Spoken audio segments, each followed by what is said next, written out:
Joining us now, the ranking member of House Foreign Affairs, Congressman Michael McCaul. Congressman, it's a pleasure having you back on. It's great to see you.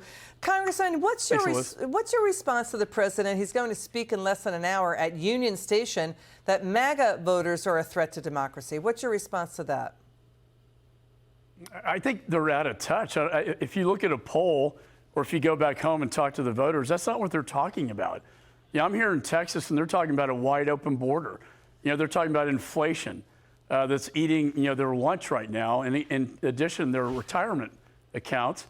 They're talking about the high gas prices as this president goes to Saudi Arabia and begs hat in hand for them to increase production when he calls them a pariah.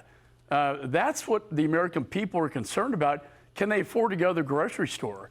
That's what's hitting average Americans. And I think the president, they're just way off base with their messaging. And that's why, Liz, I predict a majority, both House and Senate, on November the 8th. It's looking very good, and things are really trending towards a red wave right now. Yeah, so, Congressman, is it a threat to democracy, or is this about the threat to the Democrat Party over the White House and Democrats' policies? That's what's at issue. I mean, Congressman, the president campaigned in Florida for Democrats Val Demings and Charlie Crist. Now, the media in Great Britain and Europe calling out the blunders and gaffes from the president's speech yesterday. Let's watch this. Watch.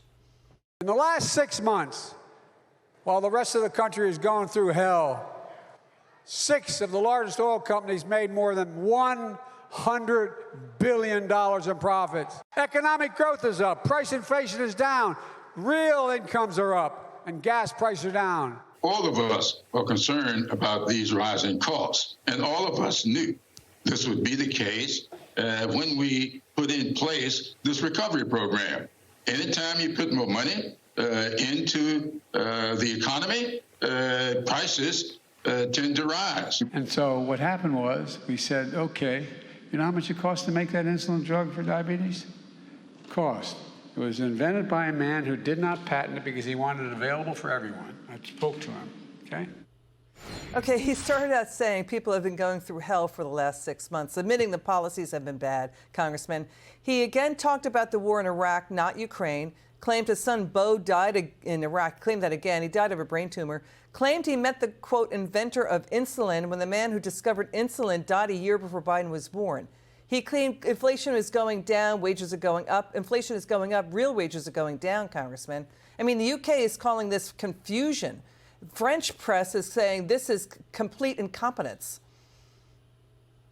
You know, it's embarrassing, Liz. And look, someone whose mother died from Alzheimer's. But look, the fact is he's projecting weakness every time he speaks, and the world sees that. And then he's blaming. I love it how he blames energy companies for the high price of gas or energy when he's the one with his policies that shut down Keystone, that opened up Nord Stream 2, Putin's pipeline into Europe. The guy that's now making us dependent on the Middle East for oil, for God's sakes, going back to Jimmy Carter days, because we can't produce energy right here in the United States. And I'm in the energy state of Texas. I hear this every day from my voters, and I don't know what he's talking about with respect to insulin producer in Iraq. It just shows how out of touch that he is. And I think the Democratic Party, he is a symbol of the Democratic Party. And that's why I'm so optimistic about November the 8th. Did you start out saying you believe the president has a condition like Alzheimer's or dementia?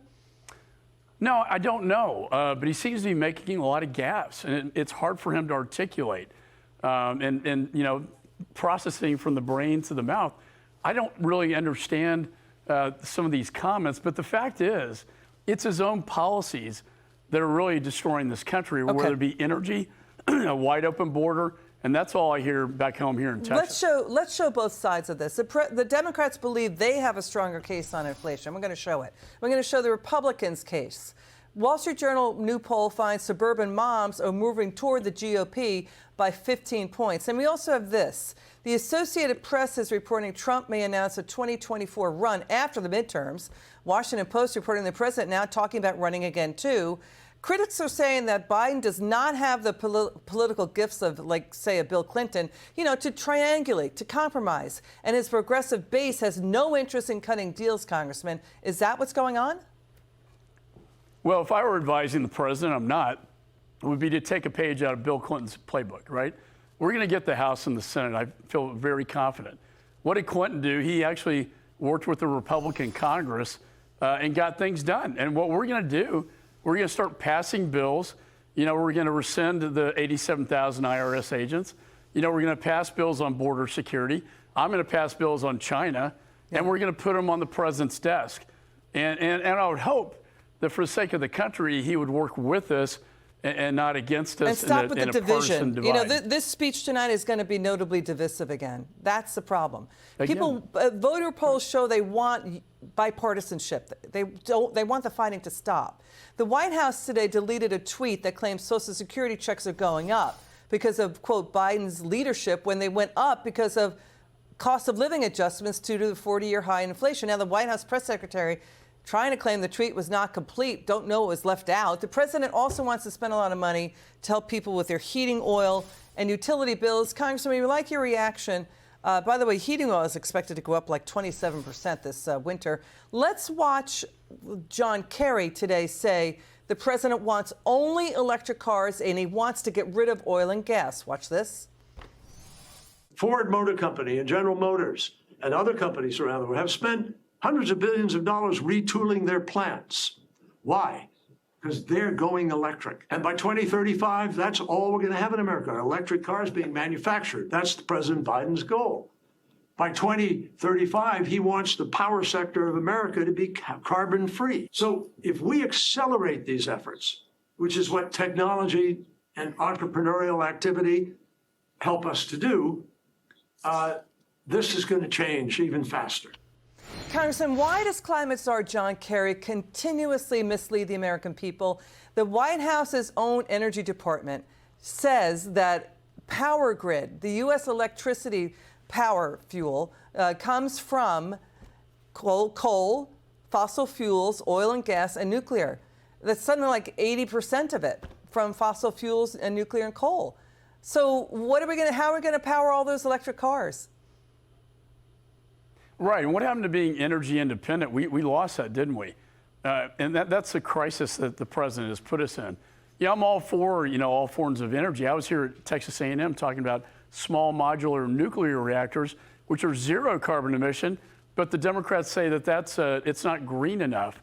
I think this whole energy experiment that they're under, you can't snap a finger and convert from fossil fuels to green overnight. And that's the naivete of this administration. Well, it's fatally naive. And they ought to be naive. looking at all of the above. It's fatally naive, and it's hurting working class and middle class Americans. What they are doing with U.S. oil, and it's dangerous. It is dangerous because electric cars and solar panels are igniting into uncontrollable fires and more. They're not talking about any of that. They are downright misleading the American people on it. We've read the government reports. Your final word. President Biden lifted the tariffs on batteries and solar panels coming from China. Imagine this. Do you know where they make those? In the Xinjiang province with the Uyghur Muslims with slave labor where they commit genocide. Way to go. That's a bad human rights and a bad energy policy. We're going to stay on the story. Congressman McCaul, thanks for joining us tonight. It's good to see you again.